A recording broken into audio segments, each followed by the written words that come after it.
Hello, everyone. I am Danny Davis. I'm a professional snowboarder, and I am here with owner and chair of the board of directors, Donna Carpenter, and Jenn Swain, the director of global sustainability at Burton Snowboards. We are super excited to be a part of the inaugural Sea Change Winter Summit. It's about bringing people together, bringing passionate people together and sustainability leaders to catalyze solutions for a stable climate and strong communities. And Burton has been not only a leader, but a climate champion for nearly a decade now. Donna, can you tell us briefly about the turning point for the company? When did you decide to take some action on climate change and begin advocating for some system-wide solutions? Hi, Danny. Nice to talk to you. I think Burton has always been committed to the long-term sustainability and health of the sport. Maybe that's not totally true. Jake said in the very beginning, in the late 70s, he thought it was a get-rich-quick scheme. And when that didn't happen, when the opposite happened, he always said he started focusing on what was right for the sport, and everything else followed. So it was probably 8 or 9 years ago, we were really starting to see the impact of climate change on winter. And I was starting to see what some other companies were doing. And I think I had one of those, what I call, oh shit moments. Oh shit, we better get in gear here. And I think in typical Burton fashion, we were determined to become a leader in the space. So we really put our heads down and worked. And because we're a private company, we can really invest in it. So it was probably eight or 9 years ago that we really started our sustainability program with a focus on chemicals, toxic chemicals, and human rights in the supply chain. I was not planning on becoming an advocate or an activist. We were always very self-conscious. We're manufacturers. We make a dirty product. We make a petroleum-based product with toxic chemicals. And we wanted to be careful that we weren't greenwashing. But I remember this particular moment. It was Jeremy Jones, your friend, who had started Protect Our Winters. And I think it was about 8 years ago. He came to me at a trade show and he said, hey, I want to talk to you about Protect Our Winters. And I said, hey, I'm busy greening my own house. I got a lot of work to do. I can't even think about advocacy. And I'll never forget, he said, you can green that house all you want. But if we don't unite as an industry and leverage the power of this industry for real change, then you're not really going to be moving the needle. So he was very convincing. And I've been involved with Protect Our Winters, and we're involved in BICEP, which is Businesses for Innovative Climate and Energy Policy. So really from the beginning of the journey, I felt that it was important that we unite as an industry on this. Yeah. And I think, taking a step back from being just worried about your brand and looking at it from a way more pulled back perspective and kind of, we got to take care of not only our industry and protect sort of ski resorts, brands, but also our whole planet. I mean, on such a global scale, it goes way beyond snowboarding. That's for sure. Well, I mean, once you start learning about this stuff, it's a rabbit hole. The more you know. It's an existential threat. It's an existential threat to us, and we've got to do something. Yeah, and I think that the partnerships with competitors around issues like climate change are actually the most compelling because it's really demonstrating the importance of community and interdependence over, profit, wealth. And Burton's been working for a long time, like Donna mentioned, almost a decade on sustainability and really collaborating quite actively. I have, Jen, that didn't come naturally to me. Elaborate It's been a journey. competitors. It was hard for me in the beginning. What do you mean we're going to tell them what we're doing? Heck yeah. I mean, I think that's the battle is you're trying to kind of claim that space. Like, our brand is the green brand. But really looking what other brands are doing and being able to share that is a huge part of it, and also I think giving those brands some inspiration of how they can green their house, as well. And I know that Burton has been a B corporation for a while now. How long, Donna?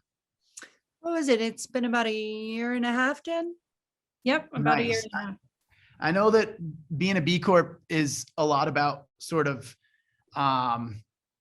taking a look at your own brand and kind of, how you can become more green your house and Yeah, it's really looking at measuring your success beyond profits. Right. And measuring your success on, minimizing your impact on the earth is part of it. And how, I know that that's probably not the easiest thing to do, but it's pretty important that businesses are building credibility and making a positive impact to reduce their carbon footprint. And I know that's a big task for a product brand and retailers. It's no easy task. How does Burton approach kind of measuring this and reducing their carbon footprint? Yeah. So, classic saying, you can't manage what you don't measure. So we started using what's called life cycle assessment to evaluate the carbon footprint of our hard goods starting in around 2014.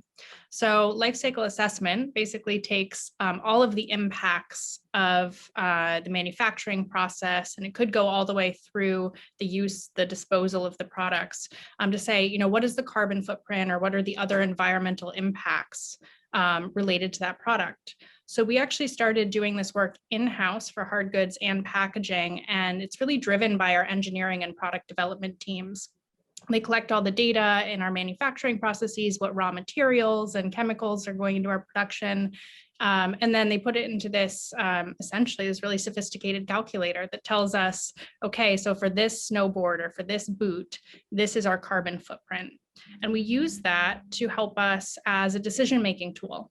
So to say, okay, if we have this really cool new material we want to use, let's see how it compares. Like, is it going to increase our carbon footprint, or is it going to help us toward our reduction goal? So we've been using that to measure things for boards, boots, bindings, helmets, and goggles, because it's both Burton and the Anon brand.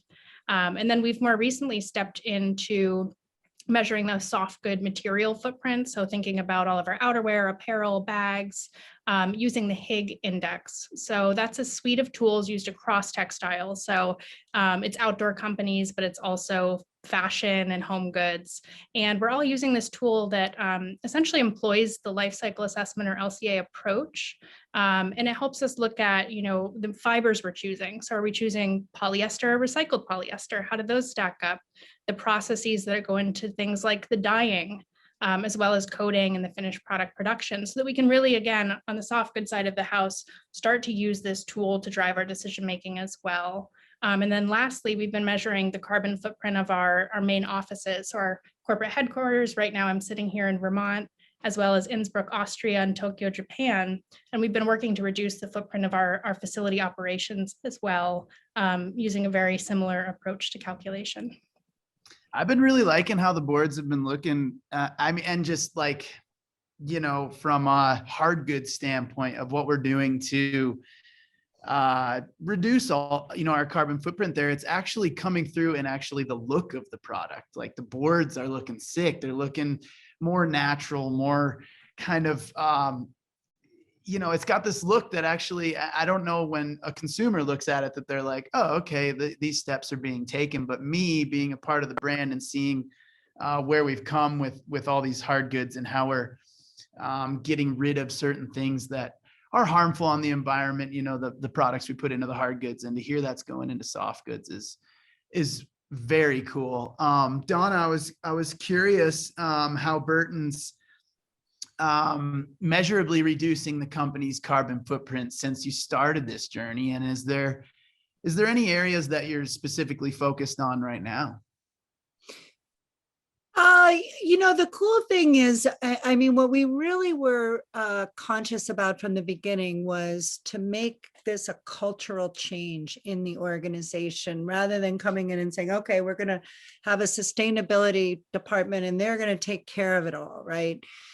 The whole company is now making decisions, as Jenn mentioned, soft goods, hard goods, facilities, through a sustainability lens. And but we are a manufacturing company, and 75% of our carbon footprint does come from the manufacturing process. So I would say we have focused on that. With hard goods, I'm glad you have seen some of the changes. We've changed product design. I think maybe one thing you're referring to for this year, we've removed the lacquer top coat on the snowboard, which is both a reduction in our carbon footprint and pretty nasty chemicals.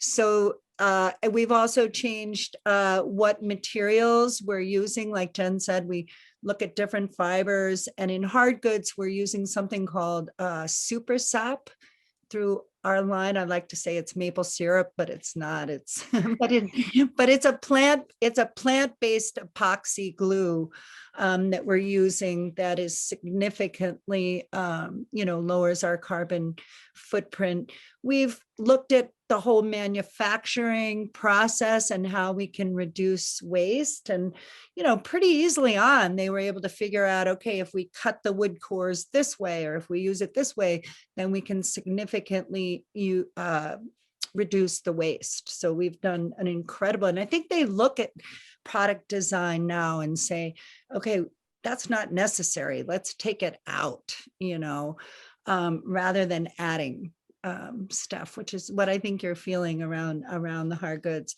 Totally. And then as Jenn mentioned, we've gone solar, and as a manufacturer, we use a lot of third-party manufacturers. Luckily, we have very long-term, deep relationships with these factories, and we've kind of gotten them on board. Jenn has gotten them on board. And we have a couple major suppliers who are now using solar energy to fund their operations. So we have actually exceeded our 2020 reduction goal for snowboards, which is great. We've reduced the average carbon footprint of a snowboard. Like Jenn said, we can measure it by over 20% in the last 3 years. And as Jenn mentioned, we're focusing kind of on the same things with soft goods and other things like recycled polyester. I know you've done some stuff with Mountain Dew on recycled product and organic cotton. So we have a long way to go. But I love it. It really forces us to be innovative, right? And like I said, the engineers are now really looking at things, every decision through a sustainability lens. Yeah, which is rad because, when you go in there and you talk with those guys, some of the stuff is better. Lacquer was making, at least my boards that I was riding, heavier for one. They were, that was a strength that got added to the board. But once we pulled that lacquer off, the boards got lighter. I felt like the flex started to be better. So I feel like there's some win-win. It's a win-win. It's a win-win. There's some real positive coming out of this when you look at it from a not only how can we build better stuff, but then how can we build better stuff and kind of get rid of some of the bad stuff, I mean, when you're reducing waste, you're reducing cost as well, right? Yeah. And you're getting closer to those goals, right? Like you guys said, you've exceeded those. And we all know it's pretty impossible to reduce our carbon footprint to just zero as a human living on this planet. Very, very hard to do, near impossible. Jenn, I know that science tells us that we're kind of trying to get to that net zero with greenhouse gas emissions by 2050. or sooner in order to avoid kind of the worst effects of climate change. How do we get there? You know? Yeah, great question. So we're absolutely going to continue to focus on reducing emissions. Everyone needs to, but hand in hand with that, we really also have to be looking at compensation. So what does that mean? It means investing in solutions that will reduce carbon emissions, that will remove emissions. It's things like offsets. So, the Burton US Open has been carbon neutral since 2017. It's a pretty massive event, as you both know. 65,000 people come through Vail. Yeah, we didn't do it by making the event smaller either. So we've been tallying up all of the energy use to get the on snow events on the hill up and running, the concerts every night, the sponsor village, to really ensure that we're kind of taking responsibility for the emissions of that event. Similarly, Danny, again, as you know, the recent One World film production was carbon neutral. We really worked with the teams that were doing the operations, the travel, to tally everything up and purchase offsets that are helping to improve forest management practices in a rural part of Alaska. So again, making sure that, as we take these steps as a business to, really make sure that we're showing up well in the market and for our community, we're also taking responsibility for the environmental impacts of that.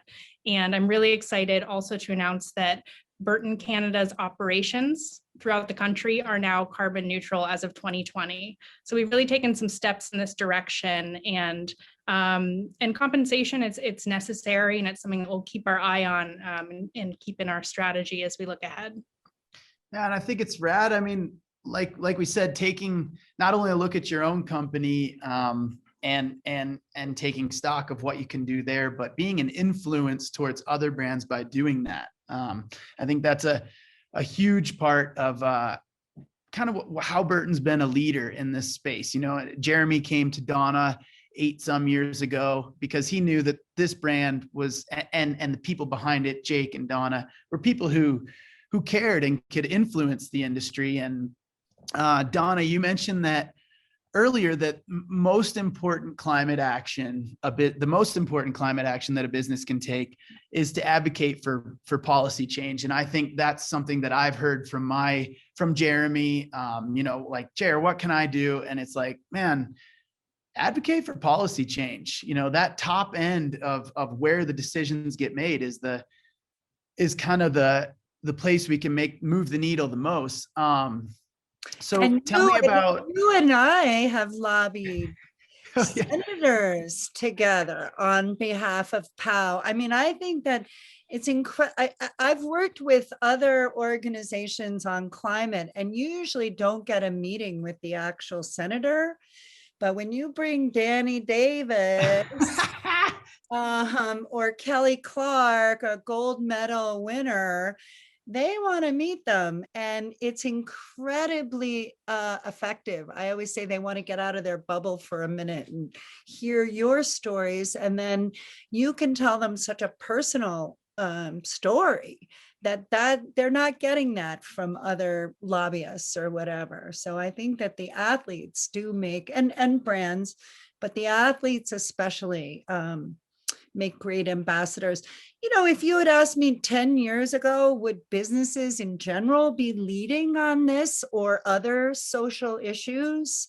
I would say, no, that's not, we didn't do that, right? We didn't get political, or we didn't advocate for things. But that's changed, that's Completely. changed. The consumer demands it almost. They want to know what your values are, and more importantly, how are you acting on those values? And I think it's businesses that are going to put the pressure on. When I'm with BICEP, this group BICEP, Businesses for Innovative Climate and Energy Policy, I'm with Kellogg's, and I'm with Pepsi and, Levi's, and they need access to water. They need predictable weather patterns and things like that. So I think it's businesses understanding the threat and having the power to do something about it.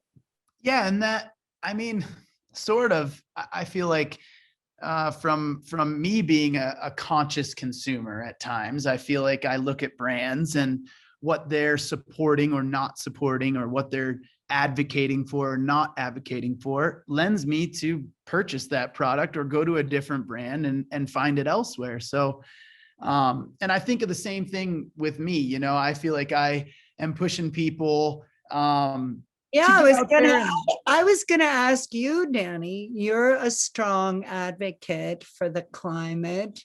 What compelled you to start using your voice and your platform? I think Burton was a big part of that. And I think the people around me, you know, the snowboarders around me, the filmers, You just, could see it too, right? I mean, oh my gosh, can you see it? experiencing it on a season to season basis.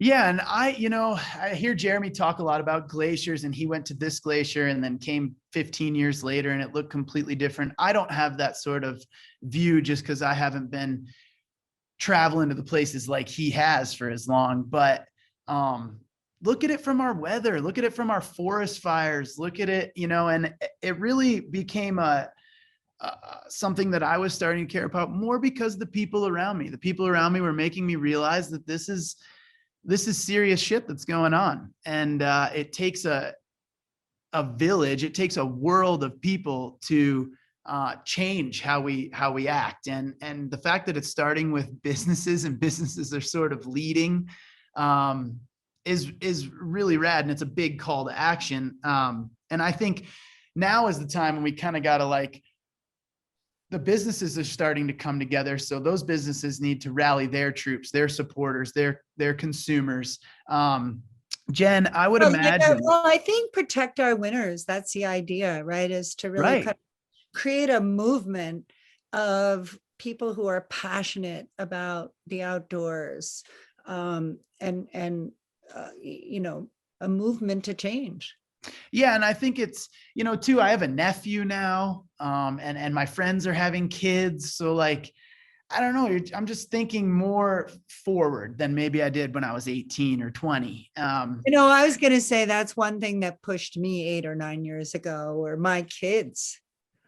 Yeah. I mean, and just kind of thinking about it too, in the places that we, like in Tahoe, I mean, that's where I live. I generally see, I've only lived there 10 years, but it feels different than it did 10 years ago. Winter seems to show up late, and kind of end a little quicker. And some of them, maybe it's just the last few years, they don't feel as powerful, the winters. We just have a much higher elevation freeze. You know, the storms kind of sit a little higher now on the mountains, and snow doesn't come down to town.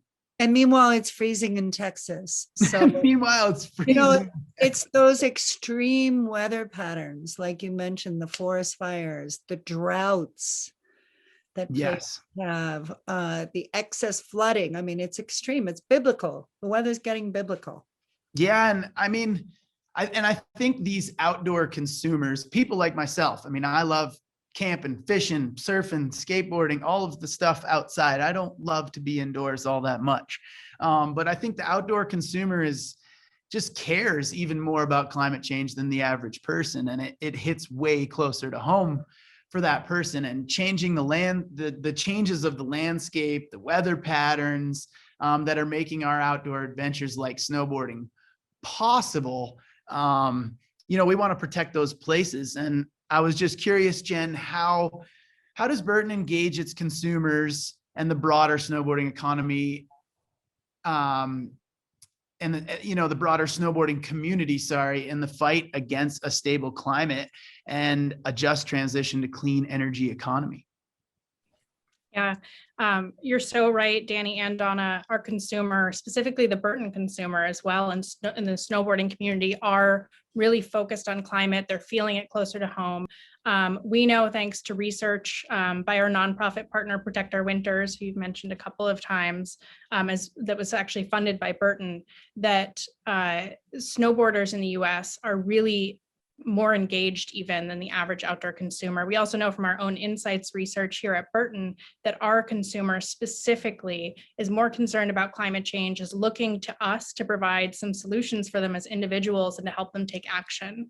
So, in addition to all the work that we do kind of on the Hill, trying to influence policy ourselves, we're also really working to activate our community, our consumers, the snowboarding community generally around this issue. So I think a really great example of this is the global climate strikes in 2019. So we had a few staff who are leaders in our grassroots environmental group here at Burton come to, the head of HR and myself and ask like, hey, can we take the day off across headquarters to let employees take part in the strike? And for us, it was like a no-brainer. But then the leadership team really said, this is a huge opportunity. This is a powerful opportunity for us to really step up, help draw attention, and help activate our community around the world on this issue. And so we actually worked in the period of 4 or 5 quick weeks to really rally the whole company. We shut down all offices, all stores, and even .com. We had 24 hours. We didn't make a single sale because we said this crisis requires disruption of business as usual. And so we used all of our physical locations to rally the communities, to make signs, to walk out with, in solidarity with Greta Thunberg and the students of Fridays for Future. Danny, I remember you here in Burlington. Yeah. With us. Really to get people behind this issue and to really draw attention and to help empower people to get involved. And I just think that's such a great example of what we can do when we decide that an issue is important enough and we see that it is impacting society broadly. We can really help to create change. So that's one thing that makes me so proud to work here at Burton as well. And with you, Donna, is really the ability to take action like this. That's the other thing, Danny. It's not just consumers, but employees want to feel like they're working for a company that's doing the right thing, and they want to be inspired by that company, and they want to feel like they can contribute.